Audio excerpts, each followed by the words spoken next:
बस एक शर्त है। कैसी शर्त? चचा ने हद दर्जा संजीदगी से पूछा तो सभी उसकी तरफ देखने लगे। इन्हें तवक्का नहीं थी कि सावरी कोई शर्त भी रखेगी।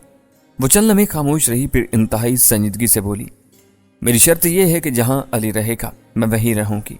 ऐसा मुमकिन नहीं है। मैंने फौरन उसकी बात का जवाब दे दिया। क्यों मुमकिन नहीं है? चचा ने पूछा, फिर नपे-तुले अंदाज में बोले, जाहिर है बीवी वहीं रहेगी जहां उसका खामद रहेगा। मगर आप जानते हैं कि मेरी जिंदगी। मैंने कहना चाहा तो मेरी बात काटते हुए बोले, क्या हो गया जिंदगी को? जहां सावरी रहती है वहीं रहो। कहां पर क्या हो रहा है छोड़ दो उसे। अपनी जिंदगी संवारो। क्या तुम्हारे ना होने से दुनिया के काम रुक जाएंगे? अब ये तुम्हारा फैसला है, तुम यहाँ रोहे में रहो या लाहौर जाकर रहो। तो फिर मैं सोच कर बताऊंगा मुझे क्या करना है। मैंने नरमी से कहा, ठीक है, तुम्हारे पास एक दिन का वक्त है, सोच लो। कोई जबरदस्ती नहीं है। हम एक दिन मजीद यहाँ हैं। चचा ने फैसला कुन लहजे में कहा तो मुझे यूं लगा जैसे चचा मुझे परख रहे हैं। मैं न जाने क्यों जज्बाती हो गया था। चचा, मैं ये मानता हूं कि सावरी मेरी मोहब्बत है। ये कोई आज की बात नहीं है। बचपन के उन दिनों से है जब मैं मोहब्बत के बारे में जानता तक नहीं था। लेकिन मुझे आपने इस काबिल बनाया कि मैं दोबारा सावरी से मिल सकूं, अपनी मोहब्बत हासिल कर सकूं। आप ही मेरी माँ हैं और आप ही मेरे बाप। जो भी आप फैसला करें मुझे मंजूर है। मेरा तो फैसला है कि तुम सावरी से शादी करो और उसकी शर्त के मुताबिक करो। जहां रहो उसे साथ रखो। चचा ने फैसला कुन लहजे में कहा, ठीक है, मुझे सावरी की शर्त मंजूर है। मैंने हतमी लहजे में कहा, जागा बिठा दो। शहबाज ने ऊंची आवाज में ऐलान करते हुए कहा, और तुम्हें जागे का कैसे पता है? मुदस्सर ने हैरत से पूछा। यही सुनकर तो मैं आया हूं। सुना है यहाँ राजस्थानी डांस देखने को मिलेगा। उसने आंख मारते हुए कहा तो सभी हंस दिए। तो जहांगीर ने सर मारते हुए गुस्से में कहा, पहले एक राजस्थानी डांस ने क्या कुछ नहीं कर दिया। शादी आज ही होगी, कल हम वापस लाहौर जा रहे हैं। चचा ने कहा तो सभी ने उनकी तरफ देखा। किसी की मजाल नहीं थी कि उनके हुक्म से रोकरदानी करे। सो वहां पर सभी काम बांटने लगे। दोपहर तक आसपास की सारी बस्तियों वाले इकट्ठे हो गए। वही दावत पकाने वाले और खाने वाले भी थे, वही बाराती भी थे और वही लड़की वाले। एक मेला सा सज गया था। दोपहर के बाद मेरा और सावरी का निकाह पढ़ा दिया गया। इस दिन बाबा खैरदीन बहुत खुश था। उसने कई बार अपनी खुशी का इजहार किया। वो लोगों से बातें करता रहा। सारा दिन वहां खेल तमाशे होते रहे, लोग खुशियां मनाते रहे। चचा नोटों का एक बैग साथ लेकर आए थे। उन्होंने वहां के लोगों में वो जीप भर कर बांटा।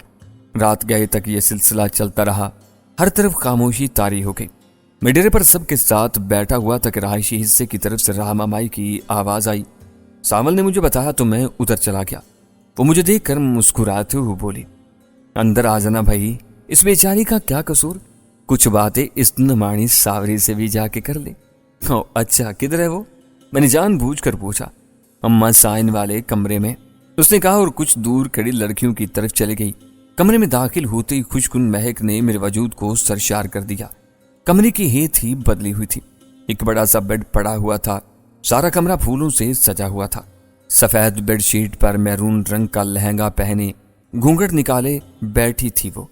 इसके अरमान थे। मैं करीब गया, इसका हाथ पकड़ा, उसे अंगूठी पहनाई और घूंघट उठा दिया। वो हल्का हल्का मेकअप किए किसी दूसरी दुनिया की मखलूक लग रही थी। मेरे ख्याल में सारा कुछ आज ही बहावलपुर से यहां तक पहुंचा था और खामोशी से कमरा सजा दिया गया था, जैसे सहरा में नखलिस्तान बना दिया गया हो। मैंने यूं ही शरारत से इंतहाई संजीदगी से उठते हुए कहा, माफ करना, मुझे सावरी के कमरे में जाना था, गलती होगी। अरे ये मैं ही हूं। उसके मुंह से बेसाख्ता निकला तो हंसते हंसते मेरे पेट में बल पड़ गए। मैं वहीं बेड पर लेट गया। मैं बेतहाशा हंसा। मुझे पता ही नहीं चला सावरी ने मेरा हाथ कब पकड़ा।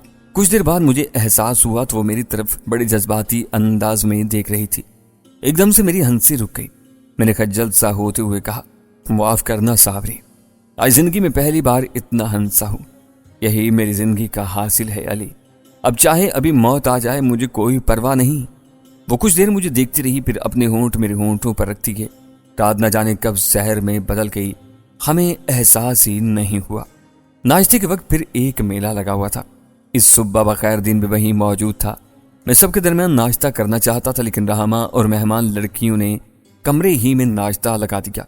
सावरी नई नवेली दुल्हन थी। मुझे उस पर बहुत प्यार आ रहा था। उसकी मोहब्बतें तो थीं, शिद्दतें भी कमाल की थी। क्या देख रहे हो? उसने मुझे अपनी तरफ देखते हुए पूछा। तुम्हें देख रहा हूं। मैंने मुस्कुराते हुए कहा, अच्छा अली, मुझे तुमसे एक बात करनी है। उसने संजीदगी से कहा, कहो क्या बात है। मैं उसकी तरफ मुतवज्जा हो गया। अली, मैं सब जानती हूँ तुम्हारे बारे में। मुझे पता है तुम एक जगह कभी नहीं रह सकते। मैंने कल जो शर्त रखी थी ना, चचा के कहने पर रखी थी। इन्होंने ही मुझसे कहा था। मैं ये नहीं पूछूंगा कि क्यों, लेकिन मुझे ये बताओ कि उन्होंने ये बात मुझसे छुपाने को कहा था। नहीं, ये नहीं कहा, उसने अपनी रो में कह दिया। फिर ठीक है, मैंने इत्मीनान से कहा तो लम्हा भर मेरी तरफ देखती रही जैसे मेरी बात समझ रही हो। फिर धीमे से लहजे में बोली, अली मुझे बस चंद दिन दे दो, महज चंद दिन, भरपूर दिन, ऐसे दिन जो सिर्फ मेरे हों। फिर चाहे जो मर्जी करना, जिधर मर्जी चले जाना, मुझे तुमसे कोई शिकवा नहीं होगा। मैं यही रहूं कि रूही में, जानती हूं यहां कैसे रहना है। मैं उसकी बात का जवाब नहीं दे सका, बस उसकी तरफ देखता रह गया। न जाने उसके मन में क्या कुछ चल रहा था। इस दिन हमें लाहौर के लिए निकलना था, न जाने क्यों मेरा दिल उदास हो रहा था। मैं घर से निकल गया। मैं पहले दूर एक टीले पर जाकर खड़ा हो गया, अपनी बस्ती की तरफ देखता रहा। इस वक्त मैंने वाज़े तौर पर महसूस किया जैसे मेरे अंदर वो बच्चा अब शोर नहीं मचाता, ना रोता है ना बिलकता है। कोई आग मुझे घेरे में नहीं देती। कुछ देर बाद मैं वहां से डेरे की जानिब चल पड़ा। मैं भी डेरे से थोड़े फासले पर ही था कि मुझे सामने से सांवल आता हुआ दिखाई दिया। मेरे करीब आते ही वो बोला, किधर चले गए थे यार? मैं तुम्हें देखने निकला था, बस इधर बाहर निकला था। तुम आओ जरा वहां तक चले, जहां खजूर है, जहां तुम्हारी भेड़ें बैठा करती थी, जहां हम बचपन में खेलते थे। मैंने खुद वाज़े तौर पर महसूस किया कि मैं जज्बाती हो रहा हूं। सावल मेरे साथ कदम से कदम मिलाकर चलने लगा। हम उस खजूर के नीचे आ खड़े हो गए थे, लेकिन हमने एक लफ्ज भी एक दूसरे से नहीं कहा था, जैसे कुछ कहे बिना हम सब कुछ समझ रहे हों। अचानक सावल ने मेरे कांधे पर हाथ रख दिया। तभी मैंने उसे गले से लगाया और एकदम से फूट फूट कर रो दिया। दोपहर से जरा पहले हम लाहौर के लिए रवाना हो गए। रहा मामाई, सावल, बख्तावर, चचा साईं, बाबा खैर दिन और बस्ती वाले हमें अलविदा कहते हुए खुश थे। इनके चेहरों पर जिंदगी से भरपूर मुस्कुराहट थी। लाहौर आते ही न जाने क्यों मुझे एकदम से यहाँ का माहौल अजनबी सा लगा। हालांकि मैंने लड़कपन और जवानी यहीं गुजारी थी, तब रौनक हुआ करती थी। अब आया तो लगा जैसे रश है, इंसानों का एक हजूम है। मैं खुद पर हैरान था। मुझे यहाँ से गए इतना अरसा नहीं हुआ था। रूही में थोड़ा ही वक्त गुजरा था। शायद जन्मभूमि से मोहब्बत लाशौर में बसी होती है, या ये फितरत का हिस्सा बन जाती है। वो चारों लाहौर आते ही गायब हो गए। हाँ, मगर शहबाज मुझे रोजाना मिलने आता रहा। हम थोड़ा बहुत वक्त साथ रहते, फिर वो चला जाता। मुझे रहने के लिए मॉडल टाउन में एक घर मिल गया था। वहां मैं सावरी के साथ रहता था। हमारे साथ चंद लोग और थे जो घर के मुख्तलिफ काम काज करते थे। इनमें शबाना और फरजाना भी शामिल थी। वहां आकर मुझ पर आश्कार हुआ कि वो लड़कियां भी हमारे ही कबीले से ताल्लुक रखती थी। इसका पता इस दिन चला जब एक सुबह सावरी ने मुझसे कहा, अली तुमने मुझे बताया था कॉलेज के दिनों में तुम्हारी एक दोस्त हुआ करती थी, शायद उसका नाम तुमने सायमा बताया था। हाँ थी। बात क्या है? मैंने पूछा। वो तुम्हें मुगल बादशाह के दरबार पर लेकर जाया करती थी। सावरी ने हंसते हुए कहा, लेकिन मुझे उसके तंज की समझ आ रही थी।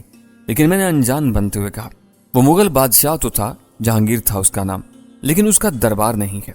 उसका मजार है वहां पर। इसके साथ दरअसल एक बाग है। तो चल मुझे वो जगह दिखा। उसने एकदम से कहा, ठीक है, तैयार हो जाओ। मैंने इंदिया दिया तो वो उठकर तैयार होने लगी। जिस वक्त मैंने गाड़ी निकाली तो शबाना और फरजाना भी तैयार हुई, साथ खड़ी थी। मैंने उनकी तरफ हैरत से देखा और फिर सुकून से पूछा, सावरी ये भी जाएंगी? तुमने कहा इनसे? मैंने कब कहा? ये तो चचा अब्दुल मजीद की तरफ से यहाँ पर हैं। उसने कहा तो मैं चौंक पड़ा। तभी मैंने उन दोनों की तरफ देखा तो शबाना मुस्कुराते हुए बोली, हम सावरी को अकेले कैसे छोड़ सकते हैं? ओहो, तो ये बात है, ठीक है चलो फिर, मैंने कहा और सावरी के साथ गाड़ी की पिछली नशिस्त पर आन बैठा। अगरचे मैं सावरी के साथ भरपूर वक्त गुजार रहा था। इसे बाहर फिराने ले जाता, कभी शॉपिंग, कभी डिनर, कभी वैसे ही आवारागर्दी।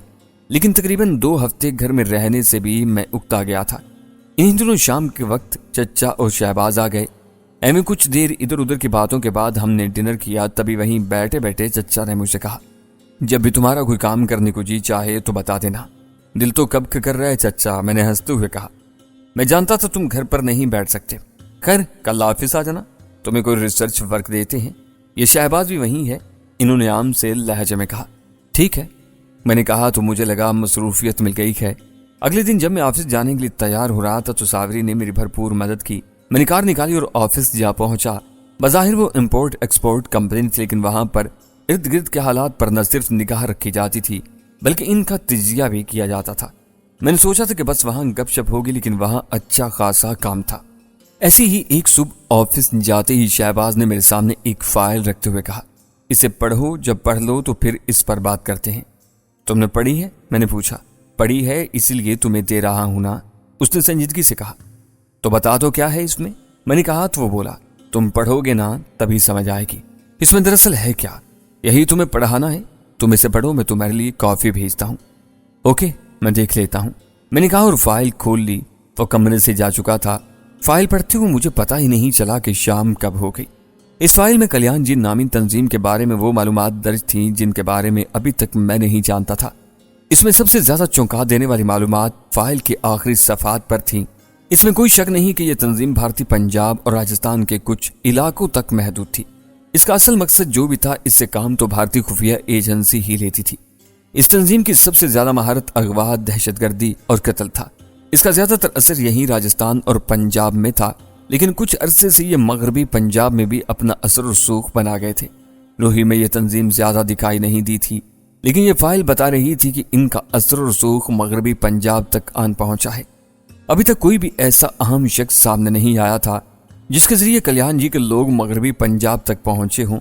آخری صفحات پر مجھے چند تصویروں کے ساتھ ایک ایسی تصویر دیکھنے کو ملی جس نے مجھے ہلا کر رکھ دیا۔ وہ پوجا کی تصویر تھی۔ وہ یہاں کیسے تھی اور کہاں تھی کچھ پتہ نہیں تھا۔ شام ڈھلے میں چچا عبد المجید کے پاس جا پہنچا۔ مجھے اندازہ ہو گیا کہ وہ میرے ہی انتظار میں ہیں۔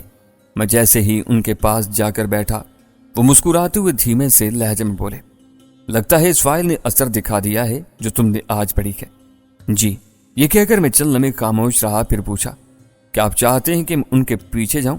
تم ان کے پیچھے کیا جاؤ گے؟ وہ تمہاری تلاش میں یہاں تک آ گئے ہیں، انہوں نے عجیب سے لہجے میں کہا تو میں نے بے ساختہ کہا، میری تلاش میں؟ میں سمجھا نہیں۔ دیکھو میں تمہیں اب تفصیل سے بتاتا ہوں۔ یہ کہہ کر وہ لمحہ بھر کے لیے خاموش ہوئے، پھر کہتے چلے گئے، کچھ عرصہ پہلے تمہیں یاد ہے 2 بھارتی یہاں آئے تھے جنہیں تم نے پولیس کے حوالے کیا تھا۔ بہت کچھ انہوں نے اگلا ہے۔ انہوں نے کافی کام کی باتیں بتائیں جن سے ان کے نیٹ ورک کو سمجھنے میں مدد ملی۔ وہ اب بھی ہمارے پاس ہیں۔ انہوں نے راما کانت کی سندر بستی کو اپنا ٹھکانہ بنانے کی کوشش کی۔ یہ 2 بندے وہیں سے تم تک پہنچے تھے۔ تم نے عقل مندی کی جو ان دونوں کو پولیس کے حوالے کیا۔ ان کی تنظیم کا خیال یہی ہے کہ دونوں مر چکے ہیں، مگر وہ یہاں عیش و آرام سے ہیں۔ کہاں ہیں وہ؟ میں ان سے مل سکتا ہوں؟ میں نے پوچھا۔ ہاں کیوں نہیں، انہوں نے یہ کہا اور پھر بولے، راما کانت کے پاس وہ بیوپاری بن کر ہی آئے تھے، لیکن اس کے بیٹے کو خبر تھی ان کا ایک اعلیٰ کار چھوٹو رام تم سب کی ٹول لے رہا تھا۔ یہاں تک کہ مجھے پتا تھا۔ میں نے ساوری کو بھیجا اور اسے کسی نہ کسی طرح چھوٹو رام تک رسائی کرنے کا کہا۔ خیر اس نے جو کیا وہ میرے کہنے پر کیا، اب اس سے پوچھنا مت۔ نہیں پوچھوں گا، میں نے سنجیدگی سے کہا تو چچا کہنے لگے، سانول کے ذریعے اسے ردھی مل گئی، وہاں کی خبریں آنا شروع ہو گئیں۔ یہ تھی وہ وجہ جس کے لیے سانول کی شادی پر اسے بلایا گیا تھا۔ ردھی کا تم لوگوں کے درمیان ہونا کسی دھماکے سے کم نہیں تھا، اور پھر وہ ہو گیا جو میں چاہتا تھا۔ مجھے یقین نہیں تھا کہ تم اسی رات یہ سب کر دو گے، لیکن آخر کار تمہیں کرنا وہی تھا۔ اسی رات جب راما کانت کو تم ڈیرے پر لے کر آئے تو انہیں ڈرایا بھی بہت گیا، سو اس کا بڑا بیٹا معافی مانگنے پر مجبور ہو گیا کہ کسی طرح میرے باپ کو واپس زندہ لایا جائے، لیکن اسے کوئی خبر بھی نہیں ہو۔ اس کے عوض جو کچھ کہیں وہ کرنے کو تیار ہیں۔ پھر اس نے مجھے سب بتایا۔ کیا بتایا؟ میں نے پوچھا۔ یہی کہ کئی افراد علی کی تلاش میں آ چکے ہیں، ان کو روہی آنا ہے، کب آتے ہیں یہ پتہ نہیں۔ دوسرا ان کا ٹھکانہ یہیں لاہور کے آس پاس ہے، ممکن ہے وہ وہیں ہوں، انہوں نے سنجیدگی سے بتایا۔ کچھ پتہ چلا؟ میں نے پوچھا۔ نہیں، میں شہباز اور ان لڑکیوں کو اسی لیے ساتھ لے کر گیا تھا، انہوں نے کافی کوشش کی۔ خیر اب وہ لوگ کب اور کہاں سے نمودار ہو جائیں یہ کچھ کہا نہیں جا سکتا۔ میں تمہیں بتاتا ہوں یہ سب کیسے ہو گیا۔ جی کیسے ہوا؟ میں ہمتن گوش ہو گیا۔ ہماری دنیا میں جب بھی کوئی مارکا رونما ہوتا ہے تو اس کے مضر اثرات بھی ہوتے ہیں۔ جو بندہ سامنے آتا ہے اگر وہ کہیں مارا جائے یا نہ مارا جائے تب بھی یہ پتہ لگ جاتا ہے کہ وہ کون لوگ تھے۔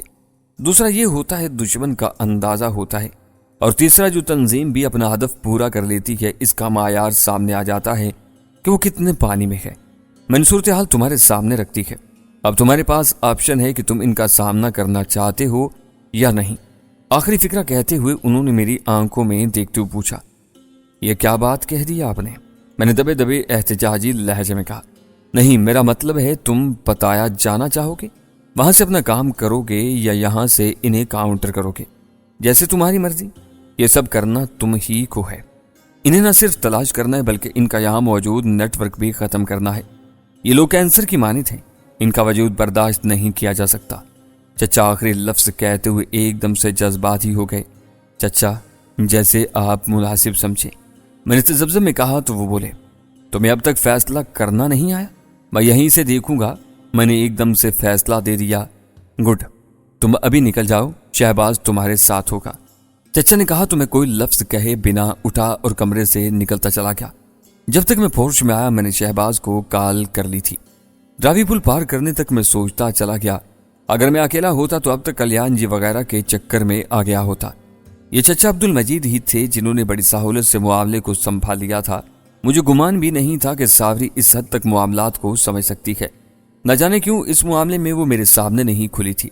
खैर, जो भी था उसने बड़े सलीके से अपना किरदार अदा किया था। वो सब किस तरह हमें लाहौर ले आए थे मुझे एहसास ही खोने नहीं दिया गया था, वरना अब तक शायद मैं जज्बात में फंसा रूही ही में खोता। रावी पुल पार करते ही बाएं जाने मुझे शहबाज की गाड़ी दिखाई दे गई। मैंने कार बिल्कुल उसके करीब रोक दी। ड्राइविंग सीट पर शहबाज बैठा हुआ था। मैं उतरा और गाड़ी तक जा पहुंचा। पैसेंजर सीट से एक लड़का उतर चुका था। मैंने कार की चाबी उसे थमाई और खुद शहबाज के साथ बैठ गया। उसे गाड़ी बढ़ा दी। थोड़ा सा आगे बढ़ने के बाद उसने बड़ी संजीदगी से पूछा, सुना फिर? क्या सुनेगा? क्या मतलब है तुम्हारा? मैंने हैरत से पूछा, यार तुम तो यूं साथ में बैठे हो जैसे कोई रोबोट हो। यार जो चंद लम्हे मुयस्सर हैं इन्हें खूब इंजॉय करो ना। उसने लहराते हुए कहा, तुम्हारा क्या ख्याल है मैं सीट पर बैठा नाचने लगूं? मैंने जल कर पूछा, नाचो नहीं लेकिन मौज में तो आ सकते हो। यह कहकर वो लम्हा भर को खामोश हुआ, फिर हंसते हुए बोला, मैंने सुना है तुमने पूजा के साथ थोड़ा वक्त भी गुजारा है, मतलब अकेले भी रहे हो उसके साथ? हाँ। इसे देखकर न जाने क्यों मुझे सांप का ख्याल आने लगता है। दिखने में बड़ी खूबसूरत है, बिल्कुल शफाफ जिल्द वाली, हाथ लगे तो इसे सिलवट पड़ जाए मगर इतनी ही जहरीली है। बस यूं समझ लो कुछ इश्क किया कुछ काम किया, दोनों ही पूरे नहीं कर सका। मैंने खुशगवार लहजे में कहा क्योंकि मैं समझ गया था कि शहबाज क्या चाहता था, इसलिए फौरन अपने रवैये में तब्दीली कर ली थी। ऐसा करके अच्छा लगा था मुझे। अब अगर वो तुम्हारे सामने आ गई तो क्या करोगे, इश्क या काम? उसने हंसते हुए पूछा तो मैं हंसते हुए बोला, इश्क तो शायद ना हो सके, अब सीधे काम ही होगा। वो जो मेरे हिज्र में यहाँ तक आ गई है उसका थोड़ा बहुत सिला तो उसे मिलना ही चाहिए। यार वैसे एक बात है, क्या वो पूजा ही हो सकती है? कोई दूसरी भी तो हो सकती है जिसे उसकी जगह भेज दिया गया हो। उसने यूं ही बात बढ़ाने की गर्ज से कहा तो मैंने कहका लगा कर कहा, यार वो पूजा हो या पूजा का अक्स कोई भी हो, भेजने वालों ने तो पूजा ही को भेजा है ना, हमें तो उसे ही देखना है। हाँ ये तो है, उसने सर हिलाते हुए कहा। अच्छा छोड़ो पूजा को, ये बताओ जब तुम हॉस्टल में मेरे पास आए थे तब कुछ और ही शय थे, अब बिल्कुल बदल गए हो, ऐसा क्या हो गया? मैंने पूछा। तुम भी तो कभी मरियल से हॉकी के खिलाड़ी थे, फिर बन गया शहर का एक गुंडा, अब एक और ही शय हो। इंसान तरक्की करता है या तनज़्ज़ुली, ये कुछ नहीं कहा जा सकता। इसने दुखी से लहजे में कहा और फिर एकदम से कहका लगा दिया, हाँ यार हम ये समझ ही नहीं सकते। मैंने धीमे से लहजे में कहा, लेकिन एक बात है, जिंदगी जैसी भी है जो भी है इसकी ज्यादा टेंशन नहीं लेनी चाहिए। ये है ही बेवफा, ये इसकी मर्जी है जितनी देर हमारे साथ रहे, जब जाएगी तो अपनी मर्जी से जाएगी। उसने कहा फिर हंसते हुए बोला, लो हम फिर से उसी खुरदरे मोड़ में आ गए। यही जिंदगी है प्यारे, घुमा के अपने महवर पर ले आती है। मैंने कहा और जानदार कहका लगा दिया। मेरी टेंशन वाकई ही खत्म हो गई थी। शहबाज का साथ बहुत शानदार था। तभी वो बोला, है ना कितनी जालिम, किसी मगज मार महबूबा की तरह। बिल्कुल। अच्छा ये बता हम कहाँ जा रहे हैं? मैंने पूछा। यार ये ननकाना साहब शहर के साथ ही जड़ावाला रोड पर एक गांव जफरवाल है, वहां मेरा एक यार रहता है, इससे मिलने जाना है, थोड़ी गपशप करते हैं वहां जाकर। उसने आम से लहजे में बताया। फिर वो मुझसे अपने बारे में बातें करने लगा। कितनी दूर है? मैंने काफी देर बाद पूछा। बस पहुंच गए, वो सामने पेट्रोल पंप है ना, इससे पहले ही हम बाएं मुड़ जाएंगे। उसने कहा और अगले 1 मिनट बाद हम दाएं जाने मुड़ गए। गांव में मुख्तलिफ दुकानों के सामने से गुजरते हुए बिल्कुल चौक में मस्जिद के सामने जा ठहरे। लो भाई, पहुंच गए। जाहिद हमीद हमारे इंतजार में ही था।